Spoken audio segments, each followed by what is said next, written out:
अस्सलाम वालेकुम स्टूडेंट्स, आप देख रहे हैं मेरा चैनल लर्निंग फोर्स। आज हम डिस्कस करेंगे फर्स्ट ईयर फिज़िक्स का चैप्टर नंबर 3 का टॉपिक सेंट्रीपिटल फोर्स, उसकी एग्जाम्पल और एप्लीकेशन। फोर्स को अगर मैं डिफ़ाइन करूं, अगर हम फोर्स को किसी ऑब्जेक्ट के ऊपर उसी की डायरेक्शन में अप्लाई करें, फॉर एग्जांपल ये मेरे पास एक ऑब्जेक्ट है और ये इस डायरेक्शन में मूव कर रहा है। अगर मैं सेम इसी डायरेक्शन में फोर्स अप्लाई करूं तो ये फोर्स उस ऑब्जेक्ट की स्पीड को चेंज करेगा। डायरेक्शन तो मेरे पास यही रहेगी, लेकिन इसकी स्पीड या इसकी वेलोसिटी का मैग्नीट्यूड चेंज होगा। और अगर यही फोर्स मैं perpendicular to the direction of motion कुछ इस डायरेक्शन में अप्लाई करूं, तो फिर यही फोर्स ऑब्जेक्ट को सर्कुलर पाथ में मूव करवाना स्टार्ट कर देगी, क्योंकि हर पॉइंट के ऊपर इसकी डायरेक्शन चेंज होगी। अगेन मैं वेलोसिटी की डायरेक्शन के परपेंडिकुलर क्योंकि फोर्स अप्लाई करूंगा एट एवरी इंस्टेंट, तो इस वजह से ऑब्जेक्ट जो है वो सर्कुलर पाथ में मूव करना स्टार्ट कर देगा। तो अगर एक फोर्स किसी ऑब्जेक्ट के ऊपर perpendicular to their velocity apply हो, या वो फोर्स जो ऑब्जेक्ट को सर्कुलर पाथ में मूव करवाए, ऐसी फोर्स को हम नाम देते हैं सेंट्रीपिटल फोर्स का। The force make the body move in a circle by producing a radial acceleration and is called centripetal force। वो फोर्स जो बॉडी को सर्कुलर पाथ में मूव करवाए और उसके अंदर रेडियल एक्सेलरेशन प्रोड्यूस करे, ये जो रेडियल एक्सेलरेशन है इसको हम सेंट्रीपिटल एक्सेलरेशन का नाम भी दे सकते हैं। The force needed to bend the straight part of a particle into a circular path is called centripetal force। वो फोर्स जो ऑब्जेक्ट के स्ट्रेट पाथ को सर्कुलर पाथ में मूव करवाए, उसको हम नाम देंगे सेंट्रीपिटल फोर्स का। फॉर एग्जांपल ये मेरे पास एक ऑब्जेक्ट है जो वेलोसिटी v के साथ मूव कर रहा था। ये इसकी लीनियर वेलोसिटी की डायरेक्शन है, जिसको हम टेंजेंटल वेलोसिटी भी कह सकते हैं। और जो मेरे पास सेंट्रीपिटल फोर्स है उसकी direction perpendicular to the velocity, और इसको हम toward the centre of circle भी कह सकते हैं। तो अगर इस तरह से फोर्स अप्लाई की जाए परपेंडिकुलर टू द वेलोसिटी, तो ऑब्जेक्ट सर्कुलर पाथ में मूव करना स्टार्ट कर देगा एट एवरी इंस्टेंट। अगर मैं इस पॉइंट के ऊपर देखूं, अगर यही ऑब्जेक्ट इस पॉइंट के ऊपर हो, तो फिर मेरे पास टेंजेंटल वेलोसिटी जो है वो कुछ इस डायरेक्शन में होगी, this is the linear velocity, और centripetal force toward the centre of circle. Centripetal force की डायरेक्शन मेरे पास सर्कल की तरफ आ जाएगी। इसी का एक्सप्रेशन जो आमतौर पे डिफाइन किया जाता है simple F is equal to M में। और यहाँ पे अगर मैं सेंट्रीपिटल एक्सेलरेशन की बात करूँ, centripetal acceleration will be equal to V square by R. इसका बाकायदा पूरा प्रूफ है यहाँ पे। अब न्यू सिलेबस के अंदर इसको जो है वो शॉर्ट तरीके से डिस्कस किया गया है, तो हम भी उसी तरीक़ों को फॉलो करेंगे। Acceleration, centripetal acceleration is equal to V square by R. ये सिंपल हमने यहाँ पे इसकी वैल्यू पुट की, और सेंट्रीपिटल फोर्स का एक्सप्रेशन मेरे पास आ गया M V square by R, and its direction toward the centre of circle. अब क्योंकि जिस डायरेक्शन में हम फोर्स अप्लाई करते हैं, object will accelerate in the direction of force. अब क्योंकि हमने फोर्स अप्लाई की थी toward the centre of circle, या सेंट्रीपिटल फोर्स की direction toward the centre of circle थी, तो सेंट्रीपिटल एक्सेलरेशन की भी डायरेक्शन जो होगी वो toward the centre of circle होगी। इसी तरह v हमारे पास लीनियर वेलोसिटी थी और ऑब्जेक्ट जो है वो सर्कुलर पाथ में मूव कर रहा था। अगर मैं एंगुलर वेलोसिटी का एक्सप्रेशन पुट करूं v is equal to R omega, तो फिर यही इक्वेशन मेरे पास बन जाती है F C is equal to M V square by R. V square की वैल्यू पुट की, आर स्केयर जो है वो आर के साथ हमारे पास कैंसिल आउट हो जाएगा, तो एम आर ओमेगा स्केयर, ये मेरे पास सेंट्रीपिटल फोर्स का एक्सप्रेशन आ जाएगा। नेक्स्ट हम सेंट्रीपिटल एक्सेलरेशन को भी ज़रा डिफाइन कर लेते हैं। Instantaneous acceleration of an object travelling with uniform speed in a circle is directed toward the centre of circle and is called centripetal acceleration. ये हमारे पास इंस्टेंटेनियस एक्सेलरेशन होगी जो किसी भी ऑब्जेक्ट के ऊपर अप्लाई हो रही है, जो यूनिफॉर्म स्पीड के साथ मूव कर रहा है। और इसकी डायरेक्शन जो है वो toward the centre of circle होगी। अब एक क्वेश्चन यहाँ पे जो पूछा जा सकता है, या जो आमतौर पे कॉन्सेप्चुअल क्वेश्चन जो है वो पूछा जाता है कि ऑब्जेक्ट जो है इसकी डायरेक्शन जो है वो चेंज होती जा रही है। ऑब्जेक्ट की डायरेक्शन जो है वो हमारे पास एट एवरी इंस्टेंट चेंज हो रही है। अब बताएं, वेलोसिटी हमारे पास यूनिफॉर्म है, लीनियर वेलोसिटी हमारे पास जो है वो ऑब्जेक्ट कांस्टेंट स्पीड के साथ मूव कर रहा है, लेकिन इसकी एक्सेलरेशन ज़ीरो नहीं है। हम तो ये कहते हैं कि वो यूनिफॉर्म स्पीड के साथ अगर मूव करेगा then the acceleration will be zero. अब यहाँ पे इसकी वेलोसिटी का मैग्नीट्यूड कांस्टेंट होगा, लेकिन एट एवरी इंस्टेंट वेलोसिटी की क्योंकि डायरेक्शन चेंज होती जाएगी, इस वजह से हमारे पास एक्सेलरेशन जो है वो ज़ीरो नहीं होगी। हम कह सकते हैं कि स्पीड यूनिफॉर्म है लेकिन वेलोसिटी यूनिफॉर्म नहीं है। वेलोसिटी का मैग्नीट्यूड यूनिफॉर्म होगा, लेकिन एट एवरी इंस्टेंट वेलोसिटी की डायरेक्शन चेंज होने की वजह से हम ये नहीं कह सकते कि वेलोसिटी हमारे पास कंप्लीटली यूनिफॉर्म है। सिर्फ उसका मैग्नीट्यूड यूनिफॉर्म होगा, eight every instant direction change होती रहेगी, जिसकी वजह से हमारे पास एक्सेलरेशन जो है वो ज़ीरो नहीं होगी। नेक्स्ट हमारे पास इसकी कुछ एग्जांपल हैं। सबसे पहले, अगर एक बॉल को, एक स्टोन को या बॉल को या किसी भी ऑब्जेक्ट को किसी स्ट्रिंग के साथ इस तरह जो है वो सर्कुलर हॉरिजॉन्टल सर्कुलर पाथ के अंदर मूव करवाया जाए, तो फिर हमारे पास सेंट्रीपिटल फोर्स जो है वो स्ट्रिंग के अंदर प्रोड्यूस होगी। Tension in a string is will be act as centripetal force. The ball is wheeled in the horizontal circle with the help of string. Tension in a string provide the necessary centripetal force.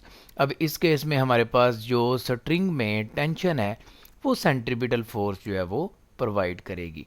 और ये बड़े अच्छे MCQs बन सकते हैं इसकी example से कि किस केस में क्या चीज़ हमारे पास सेंट्रीपिटल फोर्स का किरदार अदा कर रही है, या which factor act as centripetal force. Next, foreign object placed on a turn table.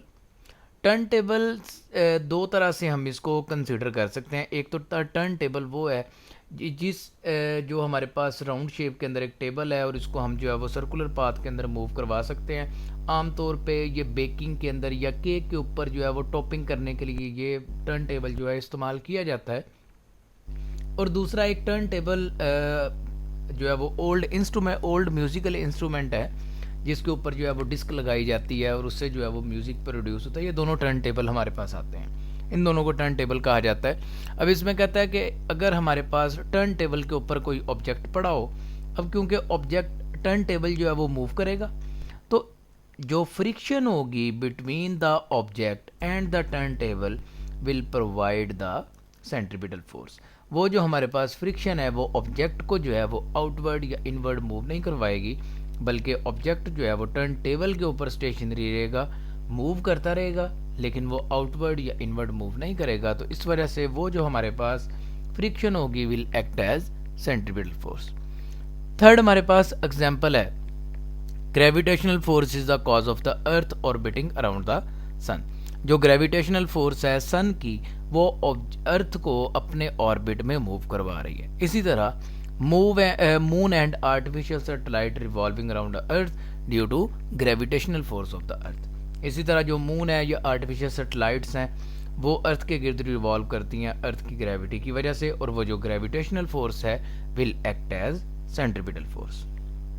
Next है हमारे पास, normal or perpendicular magnetic force compel the charge particle moving along a straight path into a circular path. अगर magnetic force के अंदर, magnetic field में एक charge particle को fall करवाया जाए, for example into the page मेरे पास मैग्नेटिक फील्ड हो और ये मेरे पास चार्ज पार्टिकल है, तो या तो ये डाउनवर्ड मूव करना स्टार्ट कर देगा और ये सर्कुलर पाथ बनाएगा, या ये मेरे पास अपवर्ड मूव करना शुरू कर देगा और इन सर्कुलर पाथ और ये एक सर्कुलर पाथ बनाएगा, depend on the nature of the charge particle. Positive है कि नेगेटिव है। अगर पॉजिटिव होगा तो एक साइड पे मूव करेगा, नेगेटिव चार्ज होगा तो वो ऑपोजिट साइड की तरफ मूव करेगा। तो ये मैग्नेटिक फील्ड के अंदर भी हमारे पास जो मैग्नेटिक फोर्स है it will act as centripetal force. Next है हमारे पास, when a vehicle take turns on a road it also needs centripetal force which is provided by the friction between tyre and road. अगर एक vehicle road के ऊपर turn ले रही है, कोई शार्प टर्न आ जाए, तो जो हमारे पास friction between tyre and road है will act as centripetal force. अगर रोड स्लिपरी हो और गाड़ी की स्पीड ज़्यादा हो, then the friction may not be sufficient to provide the necessary centripetal force. तो फिर हमारे पास खाली फ्रिक्शन जो होगी वो काफ़ी नहीं होगी कि कार को सेंट्रीपिटल फोर्स जो है वो प्रोवाइड कर सके। उसका रिजल्ट क्या होगा? कार जो है वो स्लिप हो सकती है, स्किडिंग हो सकती है। उसका फिर सोल्यूशन क्या है कि आमतौर पे हम देखते हैं जहाँ पे भी कोई शार्प टर्न हो, आमतौर पे ये चीज़ मैंने ऑब्ज़र्व की है, जहाँ पे कोई शार्प टर्न आ जाए, मोटरवे के इंटरचेंज हैं वहाँ पे जो राउंड टर्न आते हैं वहाँ पे ये चीज़ इम्प्लीमेंट की जाती है, क्योंकि गाड़ियों की स्पीड जो है वो वहाँ पे ज़्यादा होती है। तो फिर इसका आउटर एज जो है वो स्लाइटली हाई कर दिया जाता है ताकि गाड़ी को अच्छा जो है वो सेंट्रीपिटल फोर्स मिल जाए, क्योंकि इसकी डायरेक्शन जो है वो सेंट्रीपिटल फोर्स की toward the centre of circle होती है। To overcome this difficulty, the highway road is banked on turns. The outer edge of the track is kept slightly higher than the inner edge.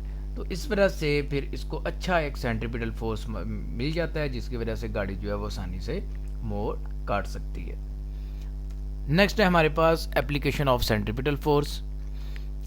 अब इसके अंदर दो चीज़ें define हो रही हैं, एक तो हम सेंट्रीपिटल फोर्स को भी यूज़ कर रहे हैं, दूसरा हम सेंट्रीफ्यूगल फोर्स को यूज़ कर रहे हैं। सेंट्रीफ्यूगल फोर्स को आमतौर पर डिस्कस नहीं किया जाता because this is apparent force.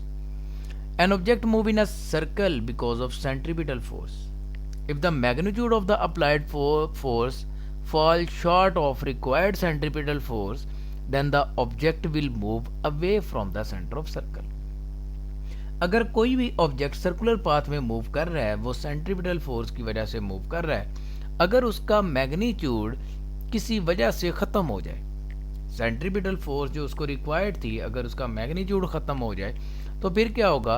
Object will move away from the centre of circle. Object centre of circle से अवे मूव करेगा।